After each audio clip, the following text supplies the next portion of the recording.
Assalamualaikum warahmatullahi wabarakatuh. Salam sejahtera, shalom, om swastiastu, namo buddhaya, salam kebajikan. Halo Nets, thanks lu udah balik lagi ke channel Asodik ini. Dan di video Om Gadget kali ini gua tadi udah unboxing tuh kardus yang ada di sana. Ya, gua tadi barusan unboxing Realme C15 dan gua lanjut buat quick review atau review singkat si Realme C15 ini. Karena setelah unboxing gue pakai Realme C15 ini cuma sekitar 2 hari aja, 2 hari 1 malam lah. Dan gue akan kasih impresi gue tersebut dan review singkat gue tersebut ke kalian, yang mana campur aduk gue menilai si Realme C15 ini. Sebenarnya gregetan sih jadinya. Kok Realme bisa bikin handphone yang nanggung kayak gini. Next kita bahas si Realme C15-nya. Pertama dari desain dulu deh. Kelihatan banget kalau misalnya Realme C15 ini masih mengusung bahasa desain yang sama dengan Realme C11. Tapi entah kenapa gue masih lebih suka sama desainnya Realme C11 yang punya logo Realme segede gaban itu. Malah kelihatan lebih keren daripada C15 yang ya lebih biasa. Di bagian atasnya itu ada kotak untuk bump kameranya, sama kayak di C11, cuma ini kameranya ada 4 biji lensanya dengan lampu flash yang terpisah ada di bawahnya. Agak aneh sih lampu flashnya nyempil. Terus ada fingerprint scanner dan backcase-nya terbuat dari full plastik dari mulai frame samping sampai ke belakang. Walaupun build quality-nya bagus, plastiknya dan solid. Untuk desain dan teksturnya, ini bagian belakangnya kayak ada 2 garis diagonal yang membuat si Realme C15 ini warnanya jadi kayak kebelah 3, dan emang warnanya beda-beda sih. Itu varian warnanya ada biru dan juga silver. Yang gue beli ini silver, dan kelihatan kalau silver yang bagian atas, tengah sama bagian bawahnya itu kayak berbeda warna. Hal ini bisa disebabin juga sama teksturnya juga yang beda. Teksturnya mirip sama kayak yang di Realme C11, cuma dia plastik yang ngedoff, nggak glossy, kemudian ada garis-garis teksturnya, mikro tekstur gitu, dan garis-garisnya arahnya beda, ada yang sana ke sini, kemudian ada yang ke bawah. Jadi membuat ya kayak ada 3 tekstur yang berbeda, padahal sama-sama teksturnya itu garis-garis doang. Nah, gue suka banget sama desain-desain Realme yang pakai tekstur dan ngedoff kayak gini, karena nggak rentan ciplakan sidik jari, nggak gampang kotor, dan lebih keset, nggak licin gitu dipegangnya. Mulai dari Realme C2, C3, C11 kemarin sampai C15 itu gue suka banget. Gue lebih appreciate desain Realme yang kayak gini. Cuma gue agak kurang suka sama posisi fingerprint scannernya yang kalau dilihat itu nggak estetis banget karena nanggung gitu, deket-deket banget sama kameranya. Kenapa nggak turun ke bawah dikit? Udah gitu jadinya pas dipencet gini agak ketinggian gitu. Biasanya kan kayak agak di tengah gini. Nah ini lebih tinggi lagi. Ya itu aja sih komplainnya. Kemudian next, sekeliling bodinya itu lu bisa temuin ada tombol volume sama tombol power, ada slot triple slim, 2 nano sim 4G plus 1 micro SD. Di bagian atas tuh kosong, nggak ada apa-apa, bahkan noise cancelling mic tuh nggak ada. Ya fix, ini adalah HP low end, bukan HP mid range, jadi minim fitur. Kemudian di bawah ada jack audio 3,5 mm, ada mic, ada grill speaker, single button firing speaker. Kemudian ada port yang sayang banget jenisnya masih micro USB. Realme bikin HP di atas 2 juta masih micro USB di 2020. Kenapa Realme? Kalau misalnya kalian bikin yang HP 1,2 juta sampai 1,5 juta masih silahkan. Ini kayak ketinggalan banget, kuno gitu net jadinya. Parah ya. Itu satu hal kuno yang gue lihat di desain Realme C15. Ditambah di bagian depan kalau kita lihat juga ini desainnya kuno, masih pakai Ponyview drop. Bezelnya kanan kiri atas masih cukup tebal, bawah tebel banget. Ya enggak? Ini juga merupakan hal kuno. Jadi 2020 dengan harga di atas 2 juta, kenapa Realme cuma kasih kayak gini doang? Gua nggak ngerti sih. Selain itu layarnya juga menurut gua nggak terlalu bagus untuk kelas harganya. Sebenarnya bagus-bagus aja layarnya. Ini ada panel IPS hampir 6,5 inchian. Kemudian rasionya udah lonjong kayak gini, jadi enak digenggam. 20:9 ya kalau nggak salah ini. Terus ya sayangnya resolusinya masih SD dengan 60 Hz refresh rate-nya. Dan kenapa gua bilang nggak bagus? Karena di harga 2,2 juta pesaingnya itu udah pakai Full HD dari tahun kemarin, bukan cuma tahun ini. Jadi di harga segitu harusnya Realme bisa kasih Full HD sih. Ini cuma HD doang. Menurut gua ketinggalan sama brand sebelah. Kalau dilihat sekilas sih emang bagus-bagus aja. Apalagi Realme berhasil bikin warna si layar si C15 ini warnanya bagus, kemudian enak dilihat. Cuma tetap aja ketika diperhatiin kayak gini. Pixelatnya berasa karena ya nggak tajam, resolusinya cuma 720p. Next kita bahas performanya. Nah ini menurut gue yang juga jadi kelemahan atau ketidakworthy-an Realme di harga 2 juta lebih. Dia pakai chipset yang sama dengan Realme C11 dan menurut gue ini memang Realme C11 yang dibikin baterainya lebih gede doang sih. Udah sih sisanya hampir mirip. Yang gue beli ini yang varian RAM 4GB dengan memori internal 64GB, harganya 2,2 juta. Ya, kalau mengingat RAM dan ROM-nya wajar tahun ini dihargai 2,2 juta karena brand lain ada yang cuma 3 GB doang di harga yang sama. Misalnya Samsung A11 atau Samsung M11. Terus ya lagi-lagi gue nggak suka sama Helio G35-nya. Kemarin pas di harga 1,5-1,6 juta di C11 aja gue komplain, itu nggak kenceng-kenceng banget, nggak seperti sewah namanya yang Helio G35 pertama di dunia.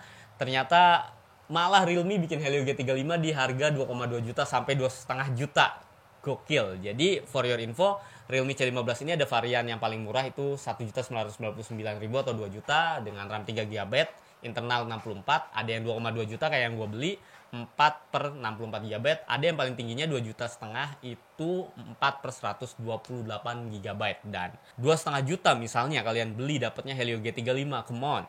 Masih mending beli Realme. Kalau emang harus Realme, beli yang tahun kemarin kayak Realme 5i, Realme 5 Pro, bahkan bisa didapetin dengan harga segitu sekarang dengan chipset yang jauh lebih mumpuni. Atau bisa pindah ke brand sebelah sih. G35 itu pas gue tes Core Antutu di Antutu 8.4 cuma 117.000 poin doang. Bahkan kemarin di C11 cuma 107.000 poin. Dan itu rendah banget ketika gua main PUBG, cuma dapetin grafik maksimum itu balance. Kemudian frame rate-nya medium. Itu nggak banget sih buat main yang lebih kompetitif. Kalau bisa buat have fun dong ya seperti yang di review C11 kemarin gue bilang G35 mungkin buat have fun aja, nggak bener-bener buat serius. Buat sehari-harinya sih lancar, mungkin dukungan dari Realme UI lagi-lagi Realme UI-nya udah bagus, Realme 1.0 dengan Android 10. Ya, untuk performa multitasking karena ini nggak kayak Realme C11 yang 2GB, ini RAM-nya udah 4GB, jadi lebih enak aja, lebih lancar. Nah, dari tadi gue ngomongin kekurangan mulu, layarnya kurang, di port USB-nya masih kurang, performanya juga kurang bagus untuk sekelas harganya. Sekarang gue nilai yang lebihnya deh, yaitu baterainya 6000 mAh dan itu gede banget di kelasnya. Memang ada yang lebih murah di 6000 mAh, tapi tetap si Realme C15 ini menurut gue memuaskan dari segi baterai. Gue cobain buat main PUBG satu game itu sekitar 15-20 menit, itu berkurang 4%. Kalau pas gue lihat-lihat 4% doang, dan ya sesuai klaimnya Realme sih yang mereka bilang kalau misalnya Realme C15 ini ketika baterai sudah 5% pun masih bisa buat main PUBG satu game. Bener. Karena satu gamenya cuma 4% berkurangnya. Terus selama 2 hari pemakaian ini baterainya gue masih bersisa 25%. Banyak banget ya. Gila. Ini bagus banget sih, keren menurut gua. Cocok buat mereka-mereka yang susah buat nyari colokan. Next, bagusnya juga di kemasannya itu tadi udah disertakan charger 18 watt langsung. Jadi beda, katanya brand sebelah kasih charger cuma 10 watt. Kalau ini udah 18 watt. Nggak usah beli charger fast charging lagi. Cuma karena ini baterainya memang 6000 mAh ya jelas ngecasnya walaupun fast charging 18 watt itu cukup lama. Ini ngecas dari 0 sampai 100% sekitar bisa 3 jam lebih, 3 jam 10 menit. Cepet sih sebenarnya untuk 6000 mAh karena 18 watt. Dan ketika kalian ngecas setengah jam itu gua sempet cobain, itu naik dari 25% jadi 45, jadi sekitar hampir 50%. Jadi lumayan. Setengah jam sampai 25% itu naiknya cukup bagus. Mengingat ini juga baterainya kapasitasnya gede, 6000 mAh. Jadi kalian ngecas sebentar setengah jam dapat 20%, 25% itu juga bisa buat dipakai panjang gitu waktunya. Next, performa baterai udah, performa multitasking udah. Sekarang gua ngomongin kameranya. Kameranya ini di bagian belakang ada quad kamera, tapi gua ngerasa gimmick aja. Kamera yang bener-bener fungsi itu cuma 2-3 ya kayaknya. Satu lagi entah apa fungsinya.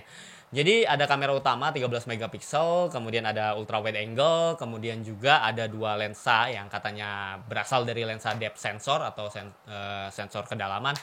Itu yang satunya black and white, yang satunya retro lens.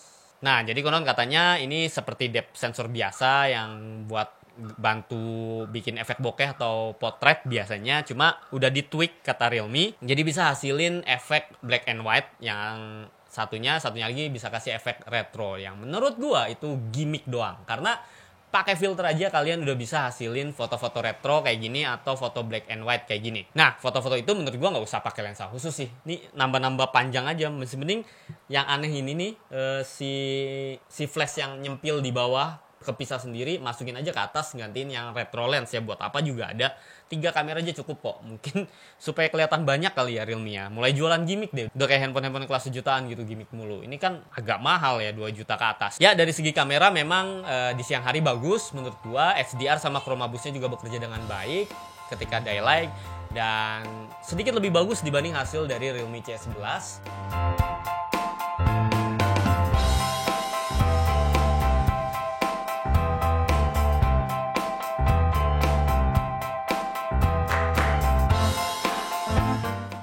Ditambah ada opsi ultrawide. Ultrawide-nya memang nggak tajam, nggak setajam yang kamera utama, cuma masih mending ada ultrawide-nya, dan ini kepake banget jadi opsi pilihan. Untuk potretnya juga cukup rapi dan cukup bagus karena ada depth sensornya, yaitu tadi. Cuma yang BW sama retro itu menurut gua aneh sih. Terus kamera depannya juga menurut gua mirip-mirip sama Realme C11, jadi nggak bagus-bagus banget. Untuk videonya sama, stabilisasinya juga nggak bagus-bagus banget. Ya biasa aja sih semuanya, jadi malah ini kayak sedikit doang peningkatan dari Realme C11.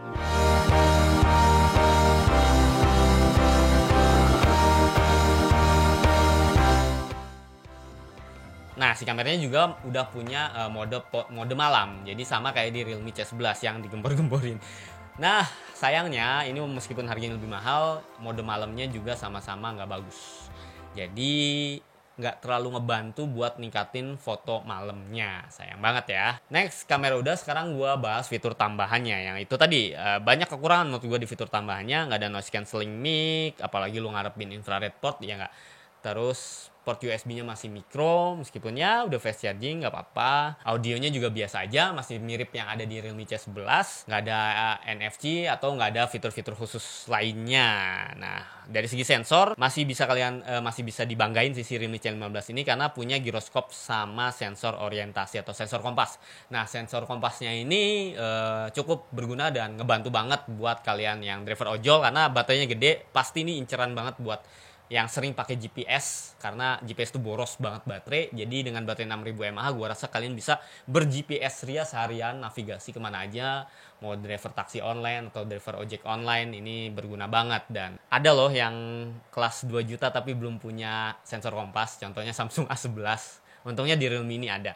Terus ada sensor giroskopnya. Sayangnya setelah gue coba, sensor giroskopnya kayaknya bukan hardware tapi software doang kayaknya ya, gue nggak ngerti. Tapi pas gue coba itu sering ngaco giroskopnya, nggak akurat banget. Terus ya udah, kesimpulannya HP ini menurut gue dengan harga 2,2 juta yang versi 464 GB, si Realme C15 ini nggak terlalu recommended buat kalian, karena ada kompetitornya yang lebih baik chipsetnya, lebih ngebut walaupun baterainya nggak segede ini. Kemudian udah kekinian portnya dan kameranya lebih berguna, lensa-lensanya ini ada 2 yang gimmick. Layar juga ada yang lebih baik, hasil kamera ada yang lebih baik, selfie-nya juga. Ya pokoknya 2,2 juta sampai 2,5 juta kalian bisa pilih brand lain kalau secara overall. Cuma kalau kalian kebutuhannya adalah baterai, Realme C15 ini bisa banget buat dipilih karena 6000 mAh plus chargernya cukup cepat 3 jam pakai charger yang 18 watt. Kalau cuma ngincer 6000 mAh-nya doang, sebenarnya ada Infinix Hot 9 Play yang harganya lebih murah di bawah 2 juta. Tapi dengan si Realme C15 ini dapat juga RAM sama memori internal yang lebih menarik dan UI yang lebih asik menurut gua, Realme UI. So, itu dia pendapat gua tentang Realme C15. Mudah-mudahan bisa memberi manfaat buat kalian yang emang lagi ngincer HP ini. Mohon maaf kalau salah-salah kata ya, dan mohon maaf Realme, gua nggak terlalu rekomendasiin HP ini. Kalau misalnya HP ini harganya di 1,8 juta, gua akan sangat rekomendasikan. 1,8 juta yang 4 GB ya, itu udah baterai gede ya, RAM-nya gede, lumayan ya. Kalau 1,8 juta, tapi kalau 2,2 juta nggak dulu lah ya. Silahkan share video ini kalau menurut kalian bermanfaat. Silahkan like atau dislike, bebas. Komen, subscribe juga channel ini. Silahkan, gue nggak maksa. Dan sampai jumpa di video selanjutnya. Gue Sodik pamit. Wassalamualaikum warahmatullahi wabarakatuh. Dadah.